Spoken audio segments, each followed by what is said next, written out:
Enlightenment is nothing more than perceiving everything simply as it is. And since it's all one, that's pretty much what you perceive.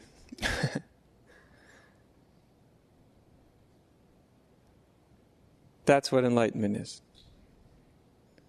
If that's a constant state of affair, we say it's abiding.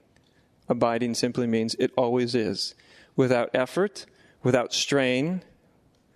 It always is in the sense that your hand is always at the end of your arm. You don't have to try to have your hand at the end of your arm. You don't have to practice to have it you don't even have to remember it's at the end of your arm. Your hand is so obviously at the end of your arm that you couldn't forget that it's there, even if you tried really, really, really hard. Still, it's going to be obvious that it's there. Abiding awakening is like that. It's so obviously there. It's so obvious that everything is actually one, and you are the nothing that's everything. It's so obvious that it doesn't take effort, it doesn't take struggle. You haven't learned a technique on how to sustain that place. In fact, if you want to lose it, the best way to lose it is to try to learn ways to sustain it. It's obvious. That's what abiding means.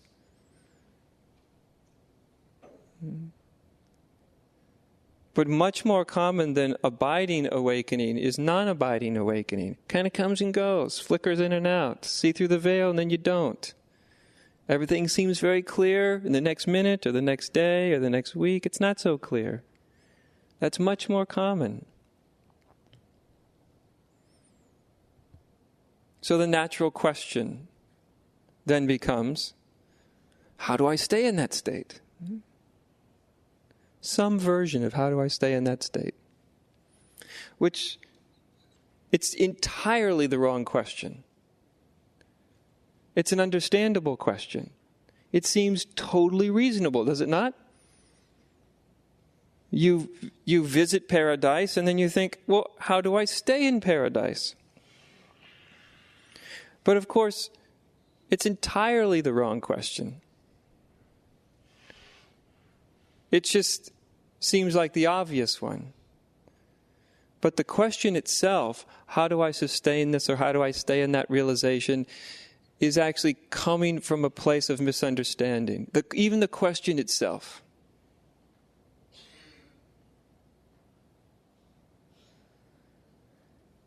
Because the truth of the matter is that even as we all sit here, as we exist at any moment,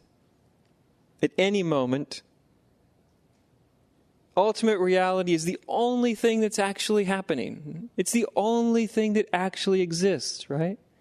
So as you sit in your chair in this moment, or any other moment, the only thing that's happening is ultimate reality. You are ultimate reality and you are in ultimate reality. That's the only thing that could ever possibly happen. So the question, how do I sustain ultimate reality, is a totally absurd question. It's like your foot asking how far does it have to walk to find itself. Well, a damn long way, right?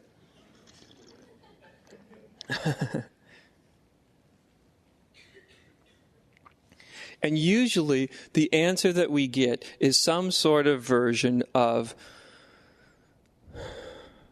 just abide in what's true. Just abide in the self. To stay in the conscious recognition of that. That's great for the person who can do it.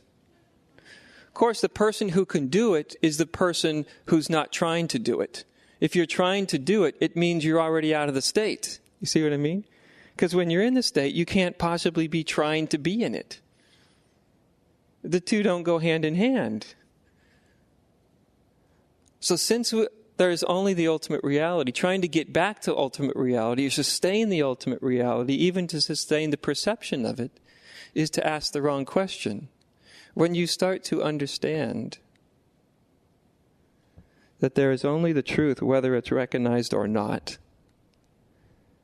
that there is only enlightenment, which of course just means reality, whether we know it or not, since that is the case, the question can never be, how do I arrive there? If it's the only thing that exists, asking how you arrive to the only thing that exists is a silly question. The pertinent question is simply, how is it that I unenlighten myself moment to moment? That's the real question. Not how do I sustain some awakened experience that I had at some point in time. That question is not a useful question. It's a common question, but it's not useful. The only possibility that we have is to unenlighten ourselves at each moment. If we are not perceiving the unity of all things, if we are not perceiving our true nature here and now and at any moment, any time, the only reason that could be happening is because in that moment we are unenlightening ourselves. Does it make sense? Enlightenment is natural. That's why they call it the natural state. And everybody goes, how do I get to the natural state? You know?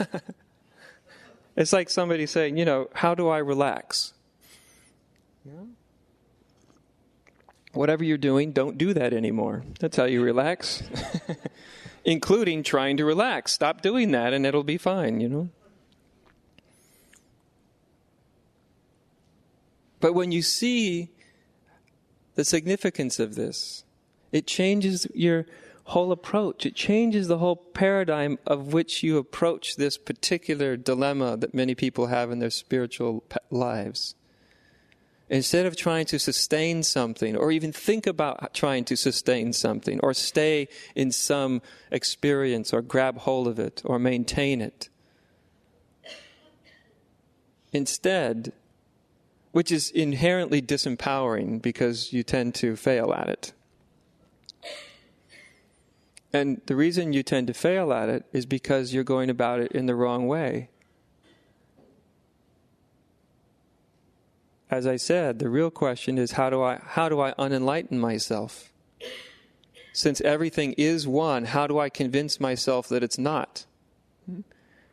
Not abstractly, not somewhere up in some philosophical realm, but in any moment, in this instant, any instant, if you do not perceive one, how is it that you are unenlightening yourself from that perception? Because it is totally natural for you to perceive that all is one. That's what's natural. Everything else isn't so natural. It feels natural because it's common. But actually, at some point, you realize in retrospect how much effort it took you to continually to perceive division. But you only see that in retrospect when you're no longer perceiving it. But when you're no longer perceiving it, you see in retrospect, my God, I was actually working so unimaginably hard to unenlighten myself every moment. It's just shocking. So you never did have to learn or realize how to abide in the natural state of being. What's much more pertinent is to start to comprehend, start to realize how you unenlighten yourself. Does that make sense? It's a totally different way of looking at it, you see? Because then you're not seeking, how do I get this? How do I get there? How do I get it back? How do I sustain it? Because all that is future tense, right? It's not what's happening now. It's trying to get to a better point in the future. What I'm speaking about is always present tense. It brings everything right back to you if you ask yourself, how is it that I'm unenlightening myself right now? There's no future to that, is there? In one sense, it's inherently, to use a modern term, it's inherently empowering because it brings you right back to wherever you may be. It brings you back to your own authority, which means you can look for yourself at any moment and start to see how you unenlighten yourself, how you separate yourself, how you make yourself feel separate.